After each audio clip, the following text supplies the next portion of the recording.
días, amigos de Mirada Profunda, este espacio de periodismo sin compromisos. Bienvenidos. Está con nosotros el doctor José Antonio Crespo, hombre que lleva décadas analizando el sistema político mexicano y décadas dando clase y formando a mexicanos en las aulas. Doctor, es un privilegio. Gracias, con mucho gusto. Doctor, nos enteramos de que usted, por ejemplo, dejó el CIDE, el Centro de Investigación y Docencia Económica, cuando entró López Obrador a la presidencia. ¿Estamos en lo correcto? Sí, después de haber estado 27 años en el CIDE, lo que pasa es que cuando llegó López Obrador, pues ya lo empezó a atacar, lo acusó de no liberal, le cambiaron el director, pusieron a un morenista, quitaron a muchos directores de primera calidad, porque no eran morenistas, cambiaron los estatutos y muchísimos colegas, no solo yo, se fueron a otros lados, se fueron a otras instituciones, no quisieron seguir trabajando bajo esas condiciones. Entonces, ya llevo 6 años fuera del cine. Fíjese, 27 años en el CIDE. Recuerdo cuando lo entrevistaba para una emisora de radio en la Ciudad de México, y así lo presentaba, fíjese nada más. Doctor, ¿cuántos años analizando la vida política de México, así ya de manera constante en los medios de comunicación? Yo empecé a entrar a los medios de comunicación a los 35 años, 32, 33 años, perdón, cuando la elección de 88 coincidió con que ya me invitaron en medios escritos, en varios periódicos, primero uno, luego otro, en fin, fui cambiando hasta la fecha, a la fecha estoy en el Universal, pero estuve en varios. Y también estuve en varios espacios de radio. Estuve con Carmen Aristegui varios años, a quien le agradezco esa invitación que me hizo. Estuve con Pepe Cárdenas también 10 años y estuve en televisión en el Canal 11 por 23 años, en un programa, Primer Plano, que duró 25 años, que lo fundó Ernesto Zedillo. Yo entré un poquito después y el año pasado, cuando entró Claudia Sheinbaum, ya lo quitaron. Ya sabíamos que nos lo iban a quitar desde que llegó López Obrador, porque él no iba a aguantar la crítica. La aguantaron los panistas, la aguantó Zedillo, la aguantó Peña Nieto, porque era un programa muy crítico del gobierno en turno, de cualquiera. Cuando llegó López Obrador, yo les dije a mis compañeros, aprovechemos los últimos tiempos que vamos a estar aquí, porque seguramente nos lo van a quitar, porque López Obrador no va a aguantar la crítica, como lo ha demostrado. Ha habido censura en muchos medios, en muchos periódicos, quitan a los más críticos, ponen a su gente, y hoy por hoy, lamentablemente, lo tengo que decir, con todo el agradecimiento de haber estado 23 años en Canal 11, hoy Canal 11 se convirtió ya en un canal de partido, no de Estado. Es pura propaganda y, por cierto, una propaganda muy barata. Lo lamento porque el Canal 11 llegó a ser un canal muy serio, de mucha calidad. Doctor, usted sale a los medios en 1988 cuando se da una crisis gravísima en el país. De Así, entonces a la fecha, doctor, han pasado, entre otros sucesos, el asesinato de un cardenal, la dudosa llegada de Carlos Salinas de Gortari a la presidencia de la República, el asesinato de Luis Donaldo Colosio, el levantamiento zapatista y nos podríamos seguir. Doctor, de entonces a la fecha, ¿México había estado tan mal o estuvo peor antes que ahora? tuvo malos momentos, desde luego, de lo que a mí me tocó, desde luego, ¿no?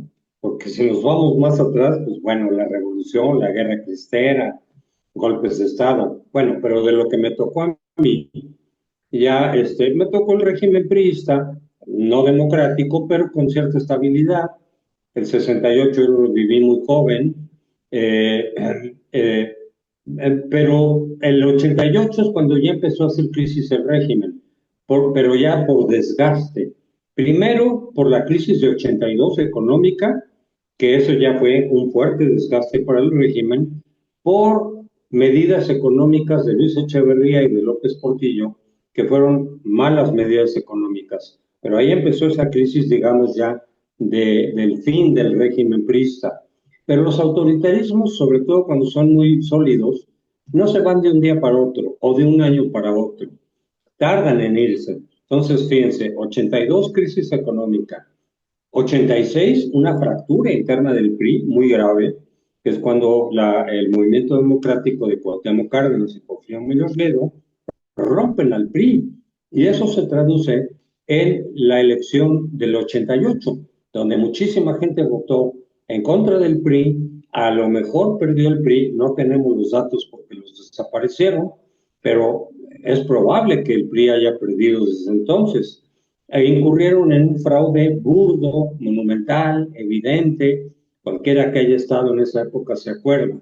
Y esa es parte de la crisis política del régimen que ya se iba desgastando. Todavía resistió al 94. En 94 viene otra crisis más grave todavía, derivada primero del surgimiento del zapatismo, del Ejército Zapatista de Liberación Nacional.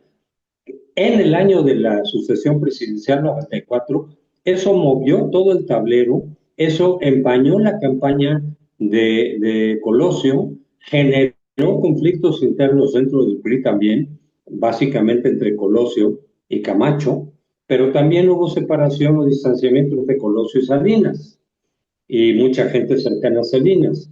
Yo creo que de no haber habido movimiento zapatista, no hubiera habido ese conflicto y no hubiera derivado en el asesinato de Colosio. Total, que eso fue una crisis política que a su vez derivó a fines del 94 en otra crisis económica, la que ya recibió Zedillo. La peor crisis, porque fue peor incluso que la del 82. Entonces, todo eso lo que señalaba era el fin del régimen priista, que ya había durado, que duró cerca de 70 años, pero ya estaba en los estertores. Afortunadamente, llegando Zedillo a la presidencia, sin ser un político, porque era más un tecnócrata que político, entendió que el régimen de partido hegemónico ya no daba para más, que tratar de prolongarlo forzadamente con fraudes, etcétera, con todo lo que conocíamos del PRI, nos hubiera llevado a una crisis aún peor que la de 94, que ya fue bastante dura, y él la vivió como candidato, de haber querido forzar un nuevo triunfo del PRI en 97, en la elección intermedia, y en el 2000, entonces hubiéramos tenido una crisis monumental, que a lo mejor derivaba incluso en violencia.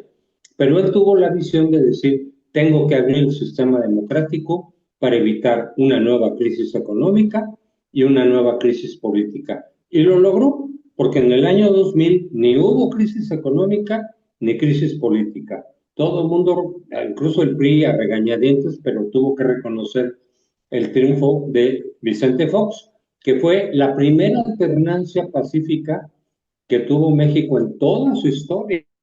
Nunca habíamos tenido desde la independencia una alternancia pacífica. Había habido alternancias de un poder a otro, pero con golpes de Estado, revoluciones, guerras civiles, nunca pacíficamente. Entonces, ese fue un gran logro, porque además impidió que se volviera a dar una nueva crisis de fin de sexenio, que cada vez iban más fuertes, más graves.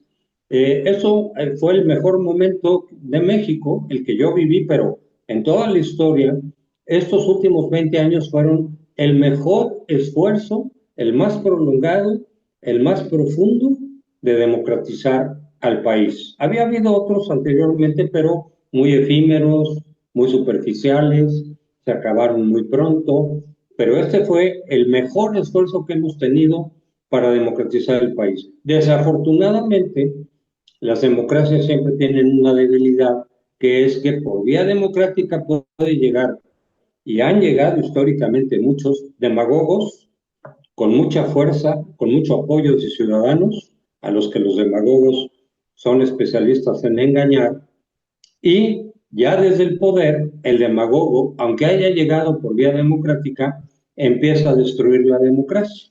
Ejemplos sobran. Mussolini, que no llegó tan democráticamente, pero Hitler sí. Perón, Chávez más recientemente, en Turquía, en fin, hay varios países donde el esquema es llegar por vía democrática y con todo derecho, pero una vez en el poder, y si tienen la fuerza suficiente o el apoyo suficiente, desde el poder empiezan a poco desmantelar la democracia. Lo vimos recientemente en Venezuela, en Nicaragua, y eso es lo que estamos viviendo ahora en México. Yo puedo decir que el año pasado, cuando el INE y el Tribunal Electoral le regalan por encima de la Constitución la mayoría calificada a Morena y sus aliados, se acabó la democracia. ¿Por qué? Porque una democracia no puede soportar, por definición, que la fuerza gobernante pueda cambiar por sí misma, ya sea partido o coalición, no importa. La fuerza gobernante no puede cambiar por sí misma la Constitución. Si sí puede, pues muy bien, llámenle como quieran, pero eso no es democracia. Y eso es lo que pasó el año pasado. Y una vez con ese instrumento, puedes hacer lo que quieras. Estamos viendo la elección judicial, cuyo objetivo, para quienes están más informados, claramente es someter y subordinar el Poder Judicial al Ejecutivo. Y con eso terminar con la división de poderes. Ya tienen el control del legislativo, repito, desde el año pasado. Ahora van por el judicial, lo van a conseguir. Lo que vamos a ver en los próximos meses, la próxima semana, son simplemente trámites, pero ya está todo dispuesto para que el Poder Judicial pierda su autonomía y sus facultades. ¿Eso cómo le podemos llamar? Autoritarismo.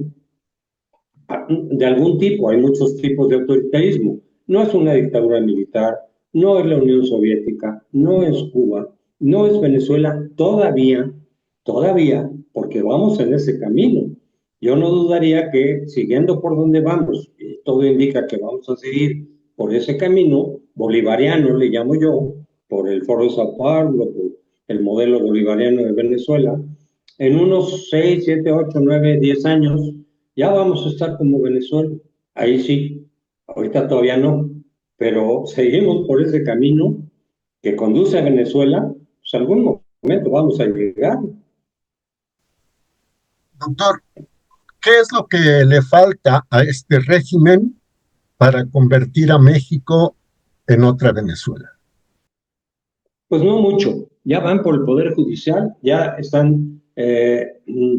desmantelaron o cooptaron instituciones autónomas, les falta todavía apretar un poco más las tuercas en el INE ya está cooptado básicamente, lo vimos el año pasado, pero ahora viene otra reforma electoral este año o el siguiente, donde van a afianzar completamente el control del INE como lo era el caso del PRI, del viejo PRI con gobernación y con las instituciones electorales. El tribunal ya está cooptado y con esta reforma judicial van a acabar de cooptarlo.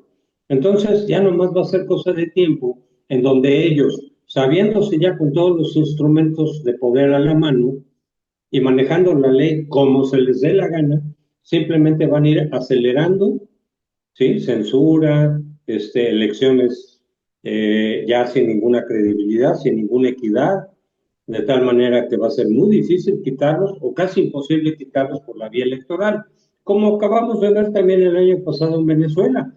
Resulta que ganó la oposición y las actas lo confirman, pero Maduro, que controla el Instituto Electoral y controla el ejército, simplemente le dijeron, no, el que ganó es Maduro. A ver con qué actas, dónde están los resultados a partir de los cuales dicen que ganó Maduro.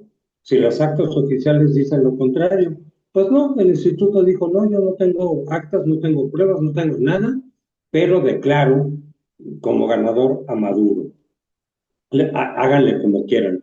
Si los ciudadanos se oponen a eso y quieren quitar a Maduro, no lo pueden hacer por vía pacífica y por vía violenta, que no lo han intentado hacer y eso es muy costoso, se tienen que enfrentar al ejército que está controlado por Maduro.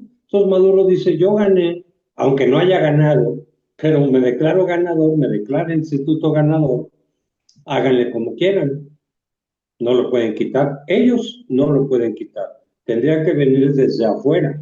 Y muchos se preguntan si Estados Unidos o Trump puede hacer algo. Sí puede, la pregunta es si quiere, para remover a Maduro y retomar el proceso democrático en Venezuela.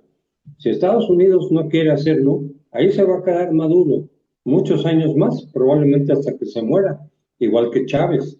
Bueno, pues vamos por ese caminito. No estamos todavía ahí, pero directito vamos hacia allá. Conforme vaya pasando el tiempo, cada vez nos vamos a ir pareciendo más a Venezuela. En, en fraude electoral, en concentración de poder, en persecución de opositores. Ya estamos viendo señales, ¿no? Amenazas, ¿cómo se llama? Acusaciones legales a los opositores, la censura, hablaba yo de la del Canal 11 y otras, en muchos otros. Cada vez vamos a ir avanzando más hacia eso. Por eso digo que a mí no me extrañaría, haciendo un cálculo muy general entre 6 y 10 años, que ya vamos a estar como hoy está Venezuela. Bueno, doctor, venía la siguiente reflexión que le comparto y le comparto al público que amablemente nos escucha y nos ve. Está en incubación una superpolicía, que yo le llamaría superpolicía política, la Secretaría de Seguridad y Protección Ciudadana con Omar García Harfuch. Está en incubación la Agencia de Transformación Digital y Telecomunicaciones, que podrá hacer y deshacer a su gusto. Está un control está en incubación la clave única de registro de población biométrica. En incubación una plataforma única de identidad. A eso su servidor le agregaría, doctor, la cooptación de las universidades para someter a las universidades y convertirlas en agentes subversivos, en que los estudiantes se conviertan en defensores y en agentes subversivos. Y explico por qué. En Venezuela, aunque el ejemplo no va a ser el más acabado posible, pero en Venezuela el ejército es poderoso, pero Maduro cuenta con algo así como 3 millones de milicianos, si no me equivoco. Entonces, convertir a los universitarios en una especie de milicia popular de defensa. Así es como lo ve su servidor, como que es lo único que les falta. Sí, vamos por ahí. De todas maneras, ya está el ejército muy cooptado, con muchísimas actividades que no le correspondían, pero eso compromete al propio ejército. Está la Guardia Nacional, que antes era la Policía Federal y ahora ya está bajo la égida militar, y todo eso puede defender al régimen obradorista, sea quien sea el presidente. Puede ser Claudia o quien la sustituya después, no importa, es el régimen obradorista. Y tanto el ejército como la Guardia Nacional pues pueden simplemente cerrar filas y defender a ese régimen, aunque haya una gran cantidad de población movilizada que se ponga en contra o que vote en contra, como pasó en Venezuela. ¿Y qué? Si ya ellos ya tienen de su lado la ley, el ejército, pueden cambiar la constitución a su modo y ya lo están haciendo, van a cambiar la ley electoral a su modo para garantizar no solamente el triunfo, sino garantizar la mayoría calificada y seguir con el poder de cambiar la constitución cuando se les dé la gana y como se les dé la gana. La diferencia que yo hago entre las crisis que vivimos en 88 y 94 respecto de lo que estamos viviendo ahorita es que allá claramente era el fin del régimen. Todas esas crisis eran ya de su desgaste, era su final. Y así lo podíamos entender, pues, quienes nos dedicamos a esto. En cambio, ahorita está empezando este régimen autoritario. Y cuando empieza, pues es mucho más difícil de quitarlo, porque va a ir cobrando fuerza, en lugar de irse desgastando y deslegitimando, los nuevos regímenes van cobrando fuerza, van concentrando poder Y entonces, quién sabe cuándo los vayamos a poder quitar ni cómo. Yo no tengo ahorita una fecha que yo pueda decir, miren, va a durar 10 años, 15, no tengo idea, simplemente sé que muy pronto no va a ser, porque está empezando. Finalmente, doctor, una inferencia de su servidor. De tal suerte que si, por ejemplo, como en Venezuela, como en Cuba, como en Nicaragua, se acaba el dinero y ya no hay para repartir, se le echará la culpa, por supuesto, a la oposición, a los traidores, etcétera, y con esa justificación se podrán quitar esas subvenciones, esas ayudas, esos programas electorales, y no habrá ni cómo, quienes ahora están votando solo por eso, no habrá ni cómo las recuperen, porque ya no va a haber un legislativo independiente, no va a haber un judicial independiente, el aparato armado y de espionaje está controlado por el Estado. O sea, nos ponen la soga al cuello y nos la aprietan poco a poquito, como a las ranitas que les van poniendo, les van aumentando el calor en el agua. Y perdóneme la metáfora. Y no se dan cuenta hasta que ya no se pueden mover. Sí, eso es lo que está pasando desafortunadamente. Eh, y, y hay una cosa, esos regímenes, cuando no se caen por vía violenta, tenemos el caso de la Unión Soviética y todo el bloque soviético, se caen también por razones económicas, es decir, cuando ya se les acabe el dinero, la gente va a estar en la miseria. El problema es que no se caen pronto. Cuba lleva mucho tiempo en la miseria y no se ha caído. Venezuela lleva mucho tiempo también, que se le acabó el dinero para repartir. Veamos cuál es el nivel de vida de los venezolanos o de muchos de ellos. Y Nicaragua lo mismo, y sin embargo no se caen, porque mientras están sostenidos por ejército y por policías, etcétera, Guardia Nacional, el país puede estar en un nivel económico desastroso y sin embargo el régimen aguanta todavía más. A lo mejor en algún momento si eso provoca que se caiga, como le pasó a la Unión Soviética. A la Unión Soviética no lo tiraron los ciudadanos, ni la oposición, ni fue un golpe de Estado. Se cayó porque su economía ya no aguantaba más, pero tardó mucho. Entonces, sí, podemos caer en una situación de crisis económica, de falta de crecimiento, de incremento de la pobreza más adelante, cuando se les acabe el dinero, que ya empezó a notarse eso, obras que no reportan ganancias, al contrario, no más chupan dinero.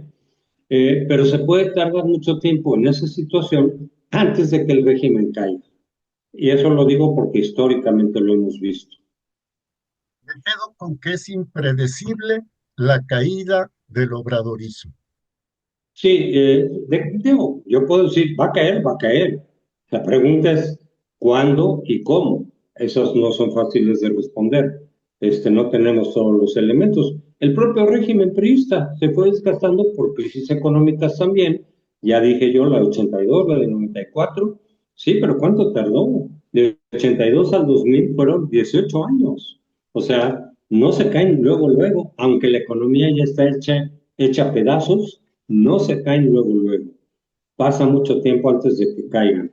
Por eso digo, ¿estoy seguro de que se va a caer en algún momento el régimen obradorista? Sí. ¿Cuándo? No tengo la menor idea, pero no pronto. Eso sí, lo podría yo afirmar, desafortunadamente. Ojalá me equivocara. Yo cuando hago pronósticos que no me gustan digo, ojalá me equivoque, pero yo creo que pronto no. Doctor, un último mensaje a las personas que lo ven y que lo escuchan. Pues simplemente decir, hay que ser realistas, porque también la fantasía que mucha gente tiene, que no son obradoristas, y dicen que en 27 ya le quitamos la mayoría calificada, lo veo casi imposible. Hay que ser realistas, pero no pesimistas.